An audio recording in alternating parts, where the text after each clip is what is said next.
नांदगावकरांची आजची पहाट चोरांच्या दहशतीमुळे झाली। एक दोन नव्हे तर तब्बल 3 ते 4 घरं चोरट्यांनी फोडली आहे। मात्र यात दिलासादायक बाब म्हणजे चोरटे चोरी करण्यात अयशस्वी झालेले आहे। आपल्या सोबत आहे या भागातील नागरिक। काय सांगाल दादा, कशी घटना घडली? परवा रात्री मध्यरात्री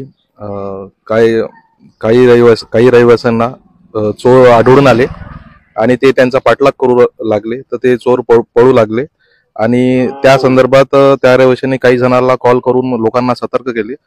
तर माहितीनुसार 3 घरं फोडण्यात आलेले आहे, पण काही समजा चोरी झालेली नाही, पण 3 घरं फोडण्यात आलेले आहेत। तर लोकांमध्ये दहशत आहे आणि प्रत्येक नागरिकांनी आज सतर्क राहण्याची गरज आहे। आमचा पोलीस डिपार्टमेंटवर पूर्ण विश्वास आहे, त्यांनी पण आम्हाला सहकार्य करावं।